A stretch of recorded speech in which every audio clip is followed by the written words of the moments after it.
Ini sebuah cerpen kehidupan dengan judul Rahasia Sukses di Atas Umur 30 Tahunan. Penulis Heri Supriyadi. Dibacakan penulisnya sendiri.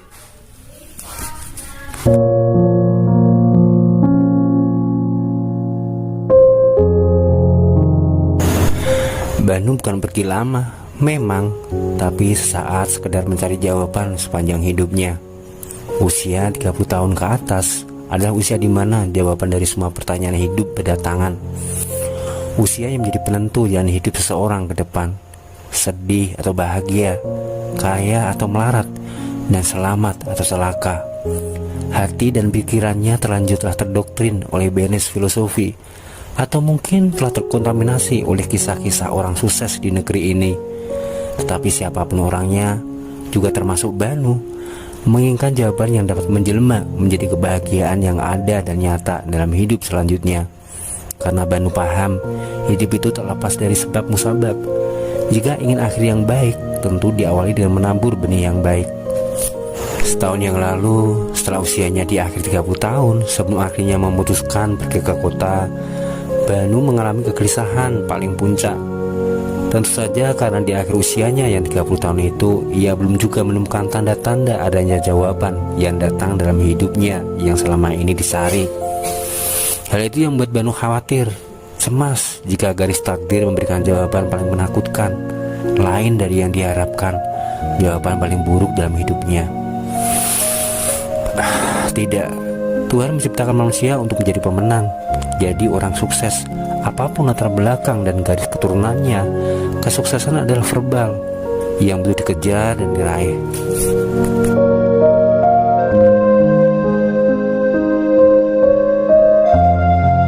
"Ban, untuk apa kau pergi ke kota kalau hanya demi kepentinganmu sendiri?" tanya sang ibu pada suatu malam sebelum Banu berangkat ke kota. "Aku ke kota demi kita, Mak, demi kebaikan dan kehormatan keluarga kita," jelas Banu. "Mak tak menginginkan itu, Ban. Mak tak pernah meminta lebih dari sesuatu yang kau tidak mampu memberikannya. Dengarkan omongan makmu yang sudah janda tua ini. Garis hidupmu hanya menjadi manusia biasa, seperti biasanya almarhum bapakmu yang seorang tani, yang tak pernah meninggalkan sepetak sawah, tak pernah berganti pekerjaan lain dari sekedar bertani. Karena sepetak sawah itulah satu-satunya warisan dari mbahmu. Dan lihatlah, kita masih bisa hidup karena itu. Mak bisa membesarkanmu juga karena itu. Kau boleh melupakan kata-kata Mak ini, Ban, tapi kamu tak boleh lupa jika nenek buyutmu adalah dari keluarga tani."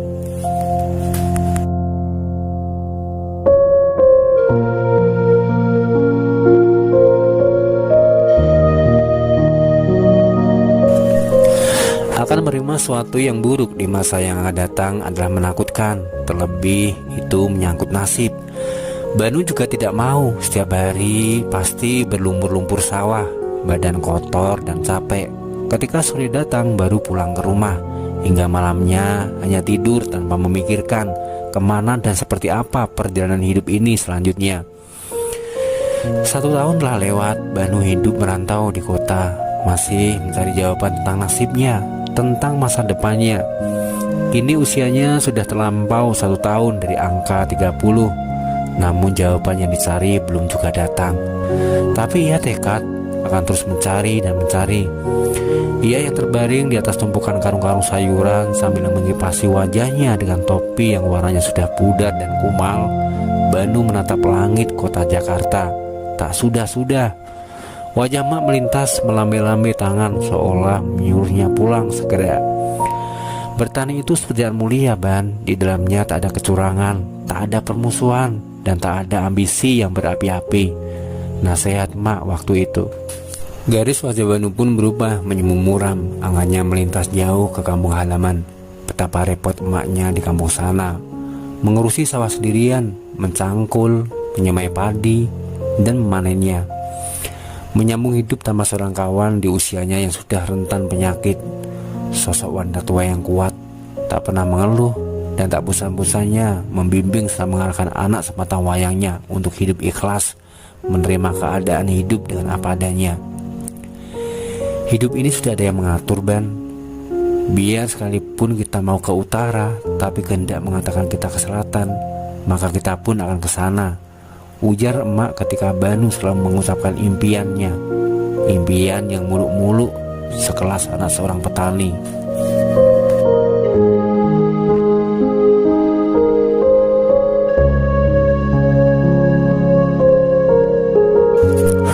Maafkan Banu, Mak. Banu masih punya kesempatan 9 tahun lagi. Banu masih bisa sabar untuk menjalani semua ini. Banu hanya ingin membahagiakan Mak. Banu tak mau selamanya jadi orang biasa, karena terlalu capek jadi orang biasa. Orang kampung tak selamanya jadi petani. Doakan selalu Banu, Mak. Kali ini di kota ini Banu memang jadi kuli panggul. Mungkin nanti ganti menjadi tukang kuras WC, atau bisa saja menjadi pengemis jalanan. Tapi ini proses untuk mencari jawaban itu. Banu masih mencari, Mak, di mana letak kesuksesan itu.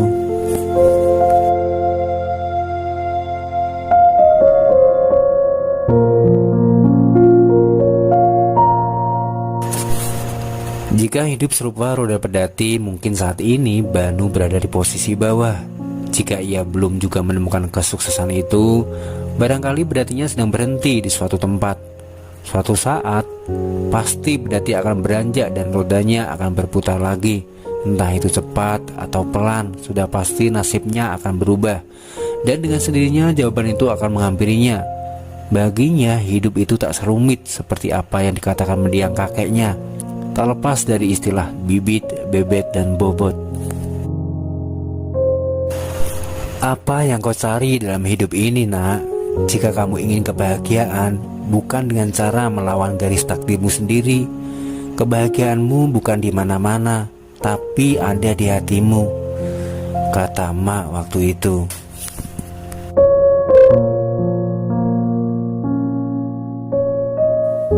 Kalau hidup ini hanya sekedar tentang takdir, Banu pikir Tuhan ini tak adil. Kenapa harus ada orang kecil dan orang besar? Kenapa harus ada rakyat biasa? Ia lebih percaya dengan ketentuan alam, di mana semua yang memberikan kepastian adalah Tuhan. Ia bahkan yakin Tuhan akan memberikan kejutan dalam hidupnya. Apa yang tak mungkin selama masih di dunia ini akan menjadi mungkin. Tuhan itu maha berkehendak, maha segalanya.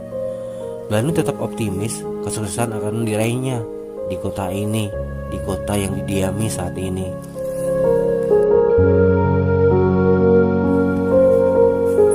Waktu terus berlalu seperti juga roda mengilas semua yang dilaluinya, menghancurkan semua saja yang diinjaknya.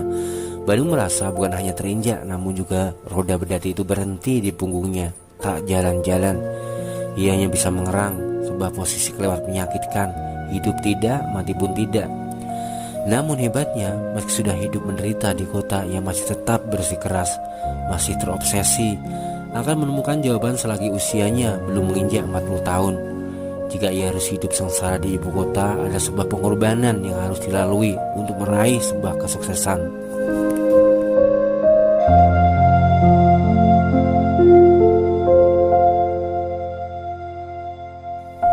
Rumah-rumah mewah, orang-orang bermobil, makan enak di restoran, dan segala kemewahan yang ada di ibu kota mungkin saat ini masih sebatas dalam penglihatannya dan masuk dalam dunia khayalannya.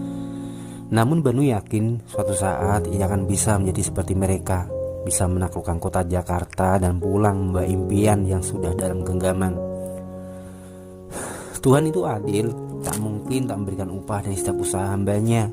Tuhan itu selalu memberikan apa yang menjadi keinginan, selagi hambanya mau berusaha dan memperjuangkannya. Tuhan itu maha melihat, kedatangannya ke kota punya tujuan baik, tujuan mulia, ingin membahagiakan emak. Masa tidak dikabulkan?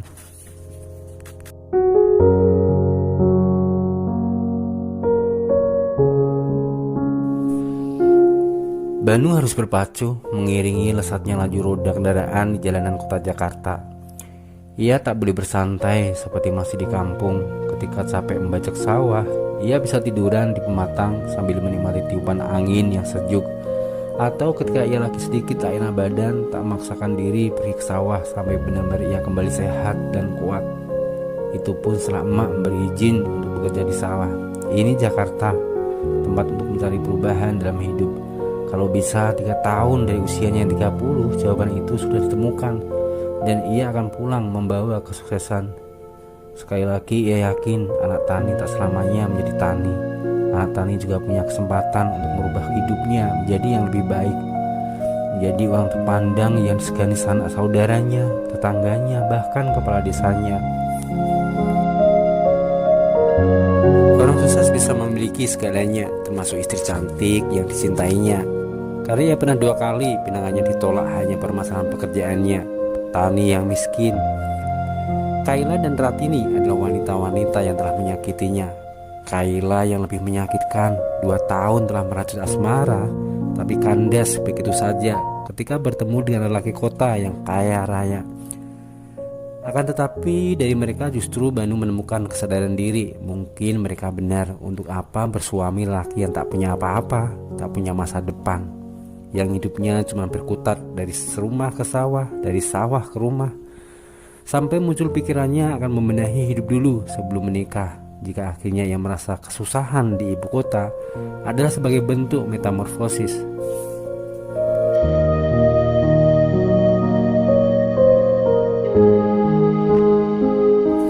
Di suatu senja yang temaram di pinggir kota Jakarta, Banu mendelusarkan tubuhnya yang letih di atas lembar kardus tengah kumal. Berbaring terentang seolah-olah hendak meletakkan semua beban batinnya. Dan memang ia merasakan ada yang agak ringan setelah berposisi seperti ini. Matanya lekat-lekat menatap langit-langit gubuk yang terbuat dari 2 lembar seng yang sudah karatan. Tak ada yang berbeda pada dirinya selain kedua matanya nampak cekung ke dalam akibat tulang kelopaknya yang menyembul jelas dan menaunginya. Sesekali hidungnya mendengus panjang hingga nafasnya habis, seakan hendak menumpahkan semua beban berat yang memenuhi ruang batinnya. Ada keresahan membayang dan memenuhi pikirannya. 3 tahun sudah terlewati, tapi jawaban yang hendak dicari tak juga ditemui. Di kota Jakarta ini, di tempat yang semula bisa memberikan jawaban atas pertanyaannya selama ini, malah kian memusuhi, sadis dan tak punya hati. Semua mimpi pergi entah kemana, tak ada kesuksesan di ibu kota ini. Yang ada hanya penderitaan di sepanjang hari, di sepanjang waktu. Kini ia bekerja sebagai pemulung yang menghuni pinggiran kota Jakarta, mengais rezeki dari tumpukan sampah-sampah di bantaran kali. Makan kadang sehari sekali, dan itu yang membuat tubuhnya kian kurus dan kurang gizi. Bertani itu pekerjaan mulia, Ban. Tiba-tiba nasihat emak waktu itu terngiang lagi. Di dalamnya tak ada kecurangan, tak ada permusuhan, dan juga tak ada ambisi yang berapi-api. Sekilas Banu terhenyak dan merasakan sakit hati yang teramat sangat. Ia merasa bersalah sekali, mulai membodohi diri sendiri. Kenapa di hari tuanya emak hanya seorang diri di kampung sana? Ia malah pergi ke kota demi mengejar mimpi-mimpi yang tak pasti. Tiba-tiba ia baru sadar dengan ucapan emak waktu itu, waktu ketika ia hendak berangkat ke kota ini. "Ban, untuk apa kau datang ke kota kalau hanya demi kepentinganmu sendiri?"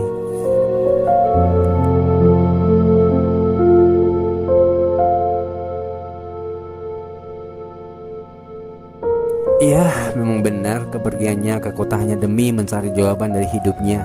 Itu demi kepentingan dirinya sendiri. Selama ini emak tak menginginkan kesuksesan, tak menginginkan kemenangan, tapi hanya menginginkan hidup dekat dengan anak semata wayangnya di usianya yang udur, usia yang membutuhkan kesabaran anak saat merawatnya. "Maafkan Banu, Mak," desisnya, seolah-olah wajah emak menempel lekat di langit-langit seng yang sudah karatan itu. Ia ingin cepat-cepat pulang dan bersimpuh di kaki orang tua yang sudah membesarkannya itu, meminta maaf sebelum Tuhan memanggilnya.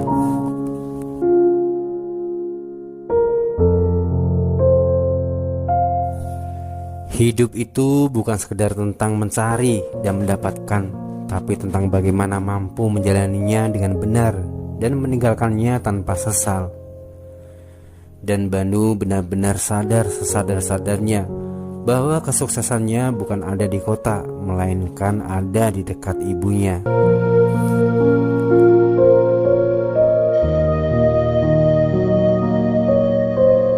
Thank